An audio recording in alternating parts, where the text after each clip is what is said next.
नमस्कार। टिक्की टाइम्स के सभी दर्शकों को मेरा नमस्कार। मैं हूं ध्रुव अग्रवाल और आज हम आए हुए हैं युगधारा फाउंडेशन ऑफ इंडिया में, जहां पर सिलाई केंद्र भी चल रहा है और भी बहुत सारे काम यहाँ पर चल रहे हैं शिक्षा के अलावा।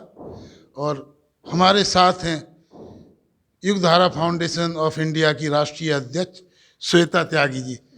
आपका बहुत बहुत स्वागत श्वेता त्यागी जी। यूं तो मैंने सैकड़ों इंटरव्यू लिए हैं, केंद्रीय मंत्री के लिए हैं, शंकराचार्य जी के लिए हैं और बहुत सारे आईएएस अफसर, ब्यूरोक्रेट, सांसद को, लेकिन आज आप जैसे व्यक्तित्व जिसने न केवल शिक्षा के क्षेत्र में, गरीब परिवारों की सहायता के क्षेत्र में, बाल कल्याण, मानसिक विकास और उसके अलावा जेलों में जो आप काम कर रहे हैं, जिसकी चर्चा नोएडा ही नहीं पूरे देश में है। और हम जानना चाहेंगे आपसे आपके बारे में, आपकी प्रेरणा के बारे में और क्या क्या एक्टिविटी हैं युगधारा फाउंडेशन की। बहुत बहुत स्वागत टिक्की टाइम्स में श्वेता त्यागी जी। सभी को मेरा बहुत बहुत नमस्कार। मैं श्वेता त्यागी, मैं नेशनल प्रेसिडेंट ऑफ युगधारा फाउंडेशन। मेरा अपने 2 स्कूल भी रन करते हैं, न्यू नोएडा पब्लिक स्कूल, जिनकी मैं फाउंडर हूँ और डायरेक्टर हूँ। एक्चुअली मेरा स्कूल जो है वो आपका 12 सालों से है। उससे पहले मैं 8 साल से जो है मैं टीचिंग लाइन में हूँ। तो टीचिंग करते हुए जो मेरी लाइफ थी, मेरी लाइफ बहुत आपका सेक्रीफाइस वाली और बहुत स्ट्रगलफुल रही है। तो जब मेरी एजुकेशन चल रही थी तो मुझे लगता था कि जो चीज़ें मेरी लाइफ में हुई हैं वो आने वाली जो जनरेशन है, आने वाले बच्चे हैं, जो नीडी बच्चे हैं, उनकी लाइफ में ना हो। तो इसलिए मैंने प्लान किया कि उन बच्चों को शिक्षा देने के लिए हम स्कूलों की खोला जाए और उनको एजुकेशन दी जाए। तो बहुत कम पैसों में, बहुत कम आपका लेबर क्लास के बच्चों को हम अपने स्कूल में पढ़ाते हैं, उनको शिक्षा देते हैं। उसके बाद आपका इन बच्चों को जब हमने देखा, इनका जो बैकग्राउंड है, ये बच्चे आपका चाहते हुए भी इनके पास पैसे नहीं हैं, ये इनके पास कपड़े नहीं हैं, इनके पास आने के लिए टाइम नहीं होता, इनके मम्मी पापा वर्किंग होते हैं, कोटियों में बर्तन साफ़ करती हैं, लेबर का काम करते हैं। तो हमने सोचा कि एक हमें ऐसी भी पहल करनी चाहिए जिससे उस चीज़ में भी इन बच्चों को दिक्कत ना आए। तो वो चीज़ें सोचते हुए मैंने आपका युगधारा फाउंडेशन ऑफ इंडिया की स्थापना की। और युगधारा फाउंडेशन ऑफ इंडिया को अभी वैसे मात्र 2 साल हुए हैं। उससे पहले भी मैं कई एनजीओ के साथ काम कर चुकी हूँ।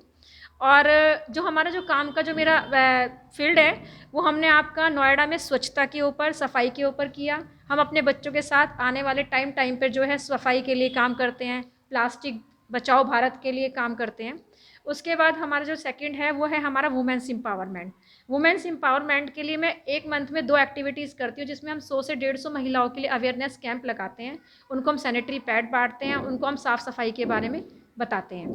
उसके बाद हमारी एक तीसरी एक्टिविटी है जिसको हम अपनी मेन एक्टिविटीज़ में काउंट करते हैं, वो है हमारा, जहाँ अब तक बहुत मुश्किल से लोग पहुँच पाते हैं, वो है जेल एक्टिविटी। वहाँ पर हम आपका जेल में जब जाते हैं, लुक्सर वाली जेल में हमारा 1 साल से कंटिन्यू ये एक्टिविटी चल रही है। वहाँ पे जो लेडीज़ हैं, जो कैदी लेडीज़ हैं, उनकी हम काउंसलिंग करते हैं, उनको सिलाई सिखाना, पार्लर का काम सिखाना, प्लस वो वहाँ से निकलने के बाद में कैसे अच्छी लाइफ को व्यतीत कर सकती हैं, वो हम उनके साथ बातचीत करते हैं।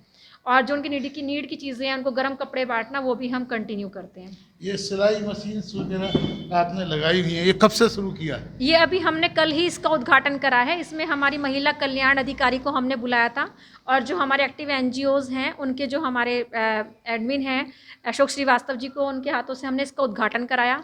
हमारे इस सिलाई सेंटर को खोलने का पर्पज़ भी यही है कि जो महिलाएं घरों में रहती हैं और जो जिनके पास क्वालिटी तो बहुत है पर उनको प्लेटफॉर्म नहीं मिल पाता, तो वो कुछ ऐसा कर सके जिससे उनकी अर्निंग हो सके, उनको अपने लायक वो कमा सकें। तो अभी हमारी यहाँ पे कल ही एक मीटिंग हुई है, तो उस मीटिंग में हमने ये प्लान किया है कि हम छोटे छोटे लेडीज़ों को रोज़गार देंगे इस सिलाई सेंटर के जरिए, जिसमें हमने थैले बनाने स्टार्ट किए हैं, लड्डू गोपाल की ड्रेस है वो बनाने स्टार्ट किए हैं, किचन में जो हम कपड़ों का सामान यूज़ करते हैं वो बनाने स्टार्ट किए हैं। उसके बाद हमारा प्रयास हमेशा यही रहेगा कि इसको हम आगे बढ़ाएं और शुरू तक लेके जाएं। तो ये आज आपके स्कूल का एक एनुअल डे भी था। इतना काम करने के बावजूद भी आप चेहरे पे इतनी मुस्कुराहट, कहीं थकावट नहीं, इसका राज क्या है?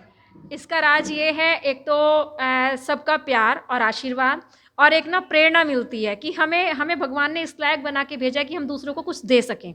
तो देने के लिए ना ऑटोमेटिक एक तो हमारी जो स्पिरिचुअल पावर होती है, जो भगवान हमें देते हैं, वो है। और मैं झंडे वाली माँ को बहुत मानती हूँ। और प्लस मेरे पेरेंट्स, मेरी फैमिली, मैं अपने स्टाफ को भी अपनी फैमिली बोलती हूँ। मैं अपने न्यू नोएडा पब्लिक स्कूल के स्टाफ को भी अपनी फैमिली बोलती हूँ, जो मेरे साथ निरंतर 12 सालों से काम कर रहे हैं। और युगधारा फाउंडेशन ऑफ इंडिया के जो काम मेंबर्स हैं वो भी मेरा परिवार हैं, उन सबका प्यार और स्नेह के कारण ही मुझे एनर्जी मिलती है। तो आपके हस्बैंड का और बच्चों का कितना सहयोग रहता है? मेरे हस्बैंड का और मेरे बच्चों का मेरे साथ फुल सहयोग रहता है और मेरे बच्चे बड़े हो गए। मेरा बेटा बीटेक कर रहा है, मेरी बेटी मास कॉम कर रही है और मेरे हस्बैंड ने मुझे हमेशा आगे बढ़ने के लिए प्रेरित किया है। तो ये था ये युगधारा फाउंडेशन की चेयरपर्सन राष्ट्रीय अध्यक्ष श्वेता त्यागी, जो बहुत कुछ करती हैं, जो अभी हम धीमे धीमे और जानेंगे आपके बारे में। आपकी एक संगीत एकेडमी भी हमने रिश्ता कुछ पढ़ा था अभी। ये युगधारा फाउंडेशन महिला स्वरोजगार प्रशिक्षण शिक्षा केंद्र, शिक्षित भारत, स्वच्छ भारत, स्वास्थ्य भारत, आत्मनिर्भर भारत, सुरक्षित भारत, बहुत कुछ आप काम करते हैं आत्मनिर्भरता के लिए। सिलाई सिखाना, स्वास्थ्य तथा स्वच्छता अभियान, ये सब आप देख रहे हैं युगधारा फाउंडेशन का प्रयास। और ये जो प्रयास है ये इनके खुद की मेहनत और खुद के लगन से, कोई इनको सरकारी सहायता कोई खास नहीं मिली, कोई सरकारी सहायता नहीं है। ये सब इन्होंने अपनी मेहनत से, टीचर से करते करते ये स्कूल है आपका। ये आपने बहुत अच्छा जय माँ सरस्वती कंप्यूटर लैब आपने बनाया हुआ है। उसके बाद में आपका ये ऑफिस है और आप देखेंगे कि इनके कितने काम सामाजिक संगठन विभिन्न अखबारों के अंदर आपके आते रहते हैं। इन्होंने ना जाने इनका जैसे हर हफ्ते ही कोई ना कोई या तो इनका खुद का प्रोग्राम होता है या दूसरे प्रोग्रामों में शिरकत या इनका सहयोग रहता है। ऐसी हैं श्वेता त्यागी जी। तो बहुत आपसे मिलके प्रसन्नता हुई। आपसे फिर मिलेंगे और जानेंगे आपके बारे में, आपके कामों के बारे में, आपकी संस्था के बारे में, आपके स्कूल के बारे में। अब 5 मार्च को एक इंटरनेशनल वुमेन डे होता है। 8 मार्च को होली है, तो 5 मार्च को एक कार्यक्रम जैसा कि नोएडा में हो रहा है सेक्टर 150 के अंदर, बहुत बड़े लेवल पर, जिसके अंदर बहुत सारे केंद्रीय मंत्री आएंगे, राज्य मंत्री आएंगे, उत्तर प्रदेश सरकार के मंत्री आएंगे, पद्मश्री सोमा घोष, पद्मश्री नलिनी, पद्मश्री कमलनी और फिल्म सेंसर बोर्ड की अध्यक्ष रहीं और जो आजकल फिल्म सर्टिफिकेशन बोर्ड में हैं ईशा गुप्ता, जो फिल्म स्टार है, उसकी मदर रेखा गुप्ता जी, और रोचका।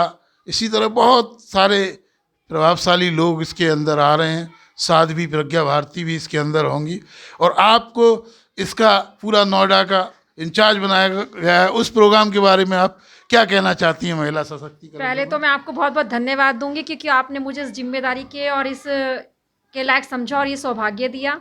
और हमारा पूर्ण प्रयास रहेगा कि हम इस प्रोग्राम में उन महिलाओं को लेके आएँ जो रियल में आपका डाउन टू अर्थ होके और काम करती हैं। उनके अंदर बहुत सारी प्रतिभाएं हैं और उनको अप्रिसिएशन मिले, उनको एक अवार्ड मिले, उनको एक ये ऐसा प्लेटफॉर्म मिले, उनको भी लगे कि हम लाइफ में कुछ अलग हटके कर रहे हैं। और इसके लिए मेरा पूरा सहयोग आपके साथ है और आपका आशीर्वाद प्यार हमारे साथ रहे, ये भी चाहूँगी मैं।